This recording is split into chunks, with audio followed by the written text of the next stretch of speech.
Bonjour. Je vous rappelle que dans le cadre du traitement des variables quantitatives, en particulier le test de coefficient de corrélation de personnes, donc j'ai oublié de vous expliquer. Donc je vous rappelle pardon que nous avons toujours passé par la corrélation bivariée, on a introduit ces trois variables et nous cherchons toujours, il faut cocher la corrélation de personnes. Donc voilà. Et vous avez ici, comme vous le voyez, donc relativement à ce tableau de résultats, comme vous le voyez, donc vous avez un tableau croisé, donc l'âge des individus, les trois variables qu'on a sélectionnées, par ligne et par colonne. Ce qu'il faut retenir, c'est que toujours dans le diagonal, vous avez le 1, c'est la variable avec elle-même. Et vous avez de l'autre côté, par exemple, ici, je vais l'interpréter comme étant, c'est le coefficient de corrélation entre le revenu des individus et l'âge des individus. Il faut bien faire attention à deux choses. Le signe du coefficient de corrélation, il est plus. Donc théoriquement parlant, si le revenu augmente, toujours, il y a une corrélation positive entre le revenu et l'âge. Lorsqu'on avance l'âge, le revenu augmente. Vous avez ici le nombre d'enfants, la corrélation il est positive. Lorsqu'on avance dans l'âge, le nombre d'enfants augmente. Mais malheureusement, quand vous voyez la différence entre ce que vous constatez ici il a mis des étoiles, ici il n'a pas mis des étoiles. Pourquoi? Parce que la corrélation entre l'âge des individus et le revenu est égale à approximativement 70%. Et il est significatif au risque de 1%. D'accord? La corrélation elle est significative. Donc s'il ne met pas, c'est-à-dire si vous n'avez pas des étoiles, ça veut dire que la relation n'est pas significative. Comme vous le constatez ici, le niveau de signification bilatérale, ici vous avez 0%, ça veut dire qu'il est largement inférieur à 5%. Donc c'est la raison pour laquelle nous avons accepté H1. Ça veut dire que le coefficient de corrélation il est significativement différent de 0. Ça veut dire que ce que nous avons calculé ici, c'est réel. On peut compter sur cette valeur. Mais ici, comme vous le voyez, vous avez une p-value égale à 8,5%. Il est largement supérieur à 5%. C'est pour cette raison, il n'a pas mis étoile. On peut l'accepter par exemple. Si vous supportez un risque de 10%, on peut l'accepter. D'accord?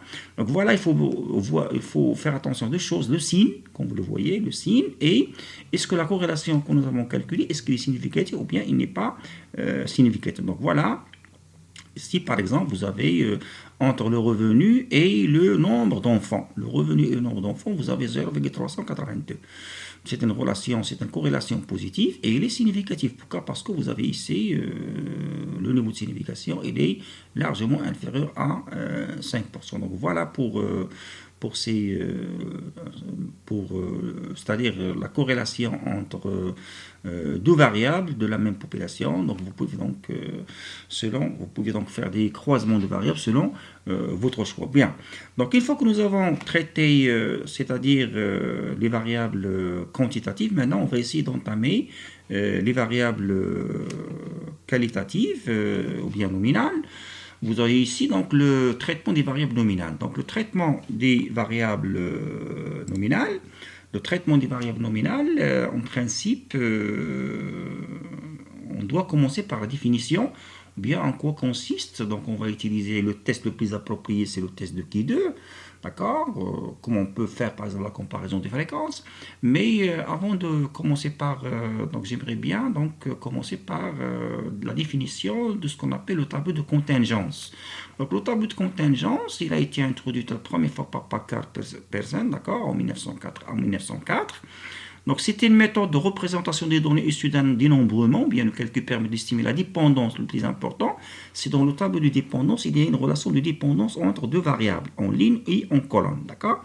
Par exemple, je peux très bien c'est-à-dire traiter dans les classes d'âge, d'accord? On vient l'âge par classe et le nombre de fois qu'une personne tombe malade. Donc ça, c'est un tableau de contingence. Donc il y a une relation cause à effet. Bien. Voilà donc relativement toujours comme précision. Donc le tableau de contingence, elle répond à la question est-ce qu'il y a ou bien on cherche à détecter d'éventuelles dépendances ou bien dépendances conditionnelles entre généralement les individus de la population à travers les deux variables. Bien. Alors, vous avez un exemple d'application, donc vous avez un tableau de contingence, vous avez en ligne, vous avez l'âge, et vous avez, par exemple, le nombre qu'une personne tombe malade, donc 0 fois, 1 fois, 2 fois, 3 fois, 4 fois. Ici, par exemple, on peut dire que j'ai 4 personnes qui ont l'âge entre 30 et 40 et qui tombent malades 0 fois, et ainsi de suite. Donc voilà.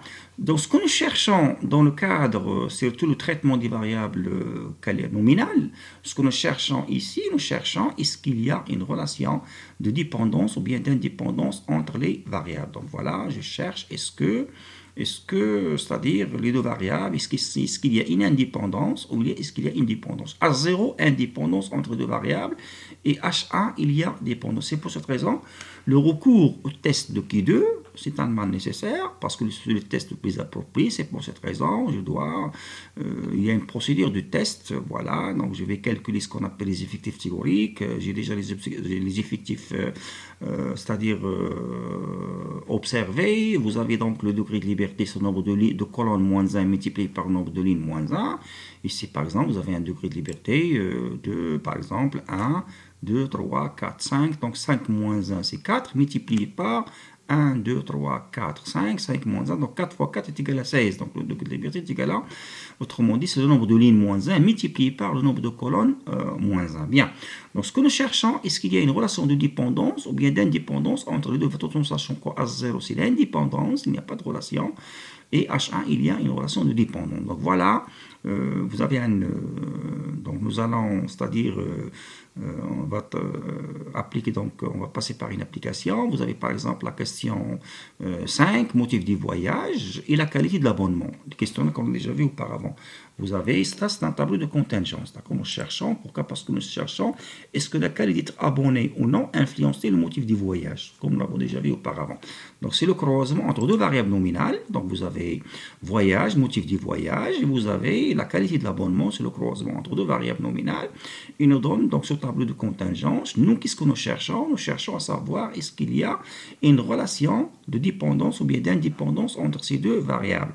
Donc pour répondre à cette question, on doit passer par le test de Q. Donc je vais essayer de vous montrer rapidement comment faire le test manuellement. Donc vous avez déjà les effectifs, ce sont des effectifs observés. On va déterminer les effectifs théoriques. Par exemple, pour cette case, par exemple 70, l'effectif théorique c'est quoi? C'est le produit des distributions marginales 80 multiplié par 155 divisé par 70, d'accord? 80 fois 155 divisé par 230, divisé par la taille de l'échantillon et ainsi de suite. Comme nous l'avons fait, comme vous le voyez, 80 fois 155, etc. Par exemple, là, cette case, c'est, ici, par exemple, c'est 100 fois 75 divisé par 230, et ainsi de suite.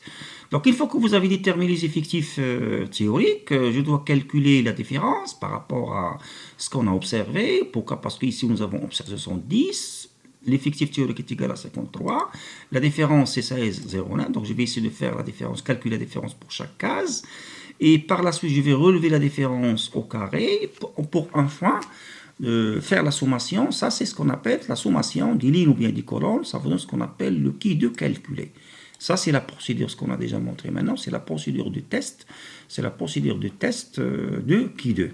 Mais qu'est-ce que nous cherchons ici? Nous cherchons à savoir, comme nous l'avons déjà précisé auparavant, H0 dans le cadre de ce test, il y a indépendance et dépendance. Pour ce cas, qu'est-ce que nous cherchons? Nous cherchons, est-ce qu'il y a, comme nous l'avons précisé, donc H0, la qualité d'être abonné ou non n'influence pas. Donc il y a l'indépendance. L'influence pas, ça veut dire qu'il y a indépendance. Et ici, vous avez une influence, ça veut dire qu'il y a une dépendance. Donc voilà ce que nous cherchons. On a calculé et déterminé la valeur de Q2 calculée est égale à 28,64. Et je vous rappelle que cette valeur de Q2, il faut la comparer avec la valeur de Q2 lue sur la table. Et si je prends la table si jamais vous voulez bien utiliser la table, il vous faut un degré de liberté. Et je vous rappelle que le degré de liberté, c'est quoi? C'est le nombre de lignes moins 1 multiplié par le nombre de colonnes moins 1. Donc pour cet exercice-là, nous avons 1, 2, 3, nous avons 1, 2, donc c'est 3 moins 1, c'est 2, fois 1, c'est 2. Donc le degré de liberté est égal à 2, comme vous le voyez. Donc je vais consulter la table de Q2 pour que je puisse déterminer la valeur de Q2 lue. Donc la table de Q2 avec 2 degrés de liberté est 5%.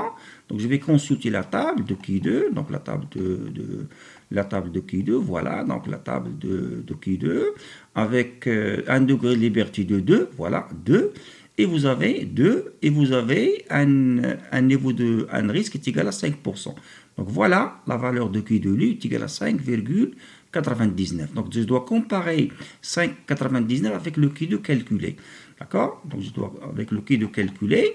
Et voilà, donc si je fais la comparaison, donc je vous rappelle la règle de décision, c'est le Q de calculé supérieur au Q de lu, c'est le Q de calculé supérieur au Q de lu, donc je vais